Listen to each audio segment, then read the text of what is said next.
Okay, so for postpartum instructions, I'll pretend like the camera is the mother, and we'll start with mother postpartum instructions.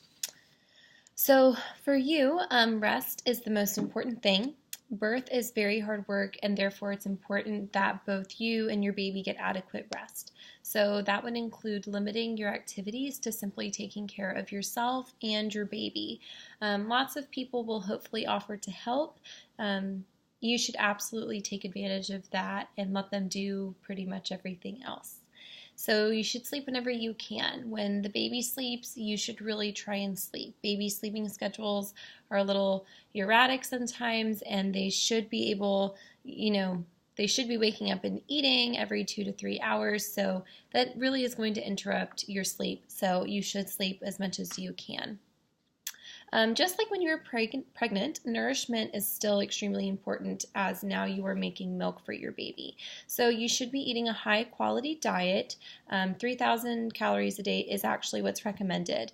You should also make sure that you're staying hydrated. So at least 8 glasses of water a day, but more, of course, is always great. As far as your prenatal care goes, so it just depends on the particular mother. If she had a tear, if she had a small tear and we want her to keep her legs together, we would go through that. But as a whole, we would say rinse after every void and bowel movement. You can wipe after a bowel movement, but only in the back area and not as rough as maybe you normally would. And always rinse with the peri-bottle last to ensure that there are no pieces of toilet paper left behind. You can make ice packs out of pads with some aloe vera, some lavender, and you can freeze them. Those will feel really good. You can also take an herbal sitz bath. That will help heal your perineal area. Try and keep your legs together, so don't sit Indian style or cross-legged. When you're getting out of bed, try and swing them together rather than swinging one leg and then the other one. Okay. So as far as your breast, do not use alcohol, soap, or any other drying ingredients on them. You can use nipple cream, coconut oil, or rubbing a small amount of colostrum on each nipple after each feeding, and that can be helpful. It's important to make sure that you're maintaining a good latch that we've talked about, and if you feel that you're having problems doing this, reach out to your midwife, and she will help you get in contact with a lactation consultant or come and help you herself. So your bladder could be numb after giving birth as all of those muscles were used. However, the sensation to void should return within 24 hours after birth.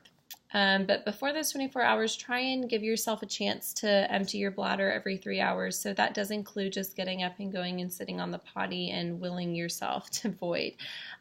You should eat a high fiber diet to kind of help those stools be a little softer for the first bowel movement after birth. Your uterus should feel firm like a cantaloupe, and your bleeding will be like a heavy menstrual flow. If your uterus, we're going to show you where it is and how it should feel. If you go to feel it and it feels boggy and not firm, then you should start massaging it firmly the way that we're going to teach you and call your midwife. It's absolutely normal to pass clots. However, if you pass a clot bigger than a hard-boiled egg, we want you to give us a call right away. Or if you soak a pad within 20 minutes, you should also call your midwife. So temperatures and pulse, elevated temperatures and pulse can be a sign of infection. So every 4 hours, we want you to check your pulse and your temperature every 4 hours of your waking hours. You don't necessarily need to set an alarm to do this, but the reality is that you're going to be up feeding the baby. So go ahead and do those. So contact your midwife if any of those things that I just said, or if there's pain or swelling in an extremity, especially a calf, and then of course a flu-like feeling, a clot larger than an egg, all of these things. Ensure that you don't, if it's an emergency, call 911 and then call your midwife. So always call 911. Okay, so now we're switching over to the baby.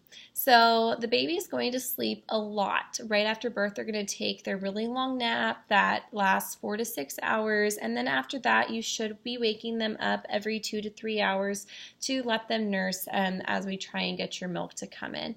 Try and provide a restful atmosphere to them with minimal distractions and noise just so they have a peaceful place to sleep.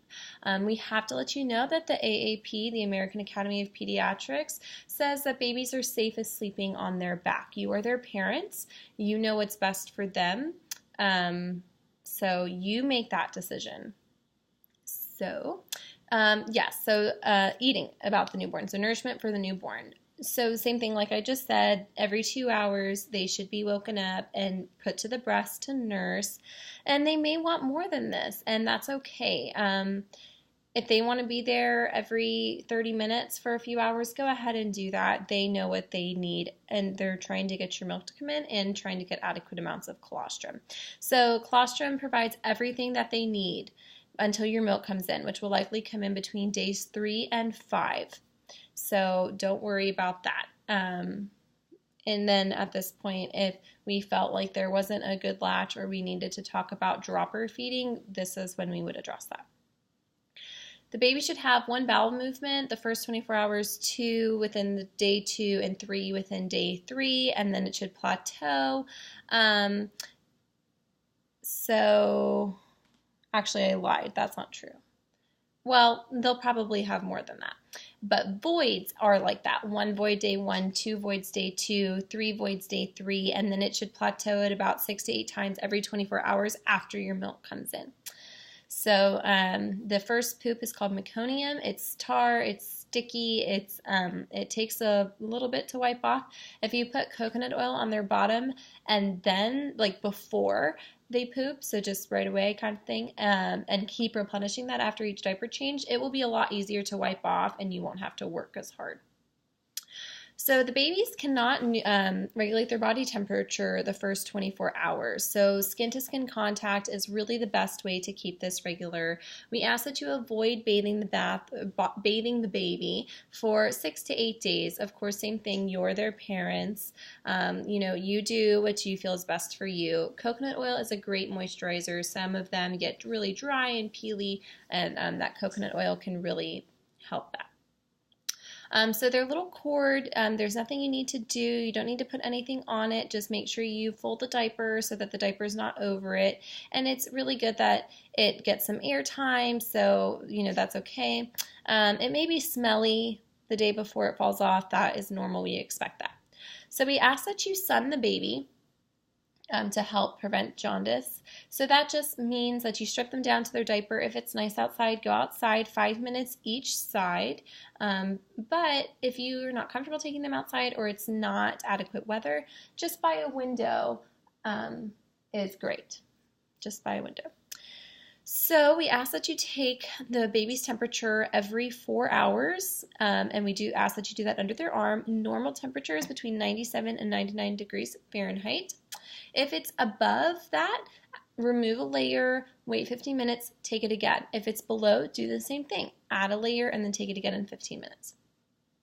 And we also are going to ask that you take their respiratory rate. So that means you count their breath. 1, that is 1. In and out is 1. So normal is between 30 and 60 breaths per minute. You need to count for the full minute to get an adequate reading. So do that and then let us know. So contact your midwife if the baby becomes a little listless, lethargic, difficult to wake, jittery. They have this really shrill cry if they refuse to eat for more than 2 feedings. Their skin looks blue. The temperature continues to rise or fall or won't regulate. Or if you have any other questions, same thing. If there's an emergency, call 911 and then reach out to your midwife.